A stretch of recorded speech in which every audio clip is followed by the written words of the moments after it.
جو محمود کو آگے لانے میں ناکام رہا تھا۔ ہمارے نبی حضرت محمد صلی اللہ علیہ وآلہ وسلم اس واقعے کے چند روز بعد پیدا ہوئے۔ آپ جس مکان میں پیدا ہوئے وہ صفا پہاڑی کے قریب تھا۔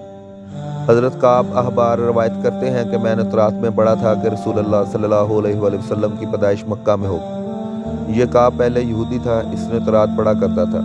دنیا میں آتے ہی حضور اکرم صلی اللہ علیہ وآلہ وسلم روئے۔ حضرت ابو الرحمن بن عوف کی والدہ کہتی ہیں کہ جب حضرت آمنہ کے ہاں ولادت ہوئی تو میں وہاں موجود تھی۔ آپ صلی اللہ علیہ وآلہ وسلم میرے ہاتھوں میں آئے۔ یہ غالباً دائیہ تھی، ان کا نام شفا تھا۔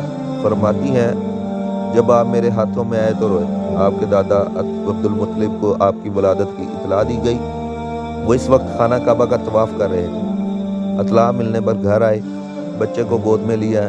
اس وقت آپ کی والدہ نے ان سے کہا یہ بچہ عجیب ہے، سجدے کی حالت میں پیدا ہوا، یعنی پیدا ہوتے ہی اس نے پہلے سجدہ کیا، پھر سجدے سے سر اٹھا کر انگلی آسمان کی طرف اٹھائی۔ عبد المطلب نے آپ کی طرف دیکھا۔ اس کے بعد آپ کعبہ میں لے آئے، آپ کو گود میں لیے رہے اور طواف کرتے رہے، پھر واپس لا کر حضرت آمنہ کو دیا۔ آپ کو عرب کے دستور کے مطابق ایک برتن سے ڈھانپا گیا، لیکن وہ برتن ٹوٹ کر آپ کے اوپر سے ہٹ گیا۔ اس وقت آپ اپنا انگوٹھا چوستے نظر آئے۔ اس وقت پر شیطان بری طرح چیخا۔ شیطان صرف 4 مرتبہ چیخا۔ پہلی بار اس وقت جب اللہ تعالیٰ نے اسے معلوم ٹھہرایا، دوسری بار اس وقت جب اسے زمین پر اتارا گیا، تیسری بار اس وقت چیخا جب حضرت صلی اللہ علیہ وسلم کی پیدائش ہوئی، اور چوتھی مرتبہ اس وقت جب نبی کریم صلی اللہ علیہ وسلم پر سورۃ الفاتحہ نازل ہوئی۔ اس موقع پر حضرت حسان بن ثابت کہتے ہیں میں 8 سال کا تھا، جو کچھ دیکھتا اور سنتا تھا اس کو سمجھتا تھا۔ ایک دن میں نے یثرب یعنی مدینہ منورہ میں ایک یہودی کو دیکھا۔ وہ ایک اونچے نیلے ٹیلے پر چڑھ کر کہہ رہا تھا کہ لوگ اس یہودی کے گرد جمع ہو گئے اور بولے کیا بات ہے، کیوں چیخ رہے ہو؟ یہودی نے کہا احمد کا ستارہ طلوع ہو گیا ہے اور آج رات پیدا ہو گیا ہے۔ حضرت حسان بن ثابت بعد میں 60 سال کی عمر میں مسلمان ہوئے تھے۔ 120 سال کی عمر میں ان کی وفات ہوئی، گویا ایمان کی حالت میں 60 سال زندہ رہے۔ حضرت کعب بن احبار فرماتے ہیں کہ میں نے تورات میں پڑھا کہ اللہ تعالیٰ نے حضرت موسیٰ کو آن حضرت صلی اللہ علیہ وسلم کی ولادت کی خبر دے دی تھی، اور حضرت موسیٰ نے اپنی قوم بنی اسرائیل کو اس لیے اطلاع دے دی تھی۔ اس سلسلے میں انہوں نے فرمایا تارے نزدیک جو مشہور چمکدار ستارہ جب وہ حرکت میں آئے گا تو وہی وقت رسول اللہ صلی اللہ علیہ وسلم کی پیدائش کا ہوگا۔ یہ خبر بنی اسرائیل کے علماء کو ایک دوسرے کو دیتے چلے آتے تھے۔ اسی طرح بنی اسرائیل کو بھی ان حضرت کی ولادت کا وقت یعنی اس کی علامت معلوم تھی۔ حضرت عائشہ رضی اللہ عنہا سے روایت ہے کہ ایک یہودی عالم مکہ میں رہتا تھا۔ جب وہ رات آئی جس میں آپ حضرت صلی اللہ علیہ وسلم پیدا ہوئے تو وہ قریش کے ایک مجلس میں بیٹھا تھا۔ اس نے کہا کیا تمہارے ہاں آج کوئی بچہ پیدا ہوا ہے؟ لوگوں نے کہا ہمیں تو معلوم نہیں۔ اس پر اس یہودی نے کہا میں جو کچھ کہتا ہوں اسے اچھی طرح سن لو۔ آج اس امت کا آخری نبی پیدا ہو گیا ہے، وہ قریش کے لوگوں وہ تم میں سے ہے، یعنی وہ قریشی ہے۔ اس کے کندھے کے پاس ایک علامت ہے یعنی مہر نبوت، اس میں بہت زیادہ بال ہیں یعنی گھنے بال ہیں، اور یہ نبوت کا نشان ہے، نبوت کی دلیل ہے۔ اس بچے کی ایک علامت یہ بھی ہے کہ وہ 2 رات تک دودھ نہیں پیے گا۔ ان باتوں کا ذکر ان کی نبوت کی علامت کے طور پر پرانی کتب میں موجود ہے۔ علامہ ابن حجر نے لکھا ہے کہ یہ بات درست ہے، آپ نے 2 دن تک دودھ نہیں پیا تھا۔ یہودی عالم کی یہ بات جب بتائی گئی تو لوگ وہاں سے اٹھ گئے۔ انہیں یہودی کی بات سن کر بہت حیرت ہوئی۔ جب وہ لوگ اپنے گھروں میں پہنچے تو ان میں سے ہر ایک نے اس کی باتیں اپنے گھر کے افراد کو بتائی۔ عورتوں کو چونکہ حضرت آمنہ کے ہاں بیٹا پیدا ہونے کی خبر ہو چکی تھی، اس لیے انہوں نے اپنے مردوں کو بتلایا ذرا چل کر مجھے یہ بچہ دکھاؤ۔ لوگ اسے ساتھ لیے حضرت آمنہ کے گھر کے باہر آئے، ان سے بچہ دکھانے کی درخواست کی۔ آپ نے بچے کو کپڑے سے نکال کر انہیں دے دیا۔ لوگوں نے آپ کے کندھے پر کپڑا ہٹایا۔ یہودی کی نظر جو ہی مہر نبوت پر پڑی وہ فوراً بے ہوش ہو گیا۔ اسے ہوش آیا تو لوگوں نے ان سے پوچھا تمہیں کیا ہو گیا تھا؟ جواب میں اس نے کہا میں اس غم سے بے ہوش ہوا تھا کہ میری قوم سے نبوت ختم ہو گئی، اور اے قریشیو اللہ کی قسم یہ بچہ تم پر زبردست غلبہ حاصل کرے گا اور اس کی شہرت مشرق سے مغرب تک پھیل جائے گی۔ ملک شام کا ایک یہودی ایس مکہ سے کچھ فاصلے پر رہتا تھا۔ وہ جب بھی کسی کام سے مکہ آتا وہاں سے لوگوں سے ملتا، ان سے کہتا بہت قریب کے زمانے میں تمہارے درمیان ایک بچہ پیدا ہوگا، سارا عرب اس کے راستے میں چلے گا، اس کے سامنے ذلیل اور پست ہو جائے گا۔ وہ عجم اور ان کے شہروں میں بھی مالک ہو جائے گا، یعنی ان کا زمانہ ہے جو اس کی نبوت کے زمانے کو پائے گا اور ان کی پیروی کرے گا، اور وہ اپنے مقصد میں کامیاب ہوگا۔ جس خیر اور بھلائی کی وہ امید کرتا ہے وہ اس کو حاصل ہوگی، اور جو شخص اس کی نبوت کا زمانہ پائے گا مگر اس کی مخالفت کرے گا وہ اپنے مقصد میں آرزوؤں میں ناکام رہے گا۔ مکہ معظمہ میں جو بھی بچہ پیدا ہوتا وہ یہودی اس کے بچے کے بارے میں تحقیق کرتا اور کہتا ابھی وہ بچہ پیدا نہیں ہوا۔ آخر جب نبی کریم صلی اللہ علیہ وآلہ وسلم اس دنیا میں تشریف لائے تو عبد المطلب اپنے گھر سے نکل کر اس یہودی کے پاس پہنچے۔ اس کی عبادت گاہ کے دروازے پر پہنچ کر انہوں نے واضح ایس نے پوچھا کون ہے؟ انہوں نے اپنا نام بتایا اور پھر اس سے پوچھا تم اس بچے کے بارے میں کیا کہتے ہو؟ اس نے انہیں دیکھا اور پھر بولا ہاں تم ہی اس بچے کے باپ ہو سکتے ہو۔ بے شک وہ بچہ پیدا ہو گیا ہے جس کے بارے میں نے تم لوگوں سے کہا کرتا تھا۔ وہ ستارہ آج طلوع ہو گیا ہے جو اس بچے کی پیدائش کی علامت ہے، اور اس کی علامت یہ ہے کہ اس وقت اس بچے کو درد ہو رہا ہے۔ یہ تکلیف اسے 3 دن تک رہے گی اور اس کے بعد یہ ٹھیک ہو جائے گی۔ راہب نے جو یہ کہا تھا کہ بچہ 3 دن تک تکلیف میں رہے گا تو اس کی تفصیل یہ ہے کہ آپ نے 3 دن تک دودھ نہیں پیا تھا، اور یہودی نے جو یہ کہا تھا کہ ہاں آپ ہی اس کے باپ ہو سکتے ہیں، اس سے مراد کہ عربوں میں دادا کو بھی باپ کہا دیا جاتا ہے، اور نبی کریم نے صلی اللہ علیہ وسلم نے ایک ہی بار خود فرمایا تھا میں عبد المطلب کا بیٹا ہوں۔ یہودی نے عبد المطلب سے یہ بھی کہا تھا اس بارے میں اپنی زبان بند رکھے، یعنی کہ کسی کو کچھ نہ بتائے، ورنہ لوگ اس بچے سے زبردست حسد کریں گے، اتنا حسد کریں گے کہ آج تک کسی نے نہیں کیا۔ اس کی قدر مخالفت کریں گے کہ دنیا میں کسی اور کی اتنی مخالفت نہیں ہوئی۔ پوتے کے متعلق یہ باتیں سن کر عبد المطلب حیث سے پوچھا اس بچے کی عمر کتنی ہوگی؟ یہودی نے اس سوال کے جواب میں کہا اگر اس بچے کی عمر تبھی ہوئی تو وہ بھی 70 سال تک نہیں ہوگی، بلکہ اس سے پہلے ہی 66 یا 63 سال کی عمر میں وفات ہو جائے گی، اور اس امت کی اوسطاً عمر بھی اتنی ہی ہوگی۔ اس کی پیدائش کے وقت دنیا کے بت ٹوٹ کر گر جائیں گے۔ یہ ساری علامات اس یہودی نے گزشتہ انبیاء کے پیش گوئیوں سے معلوم کی تھی، اور سب بالکل سچ ہو رہا تھا۔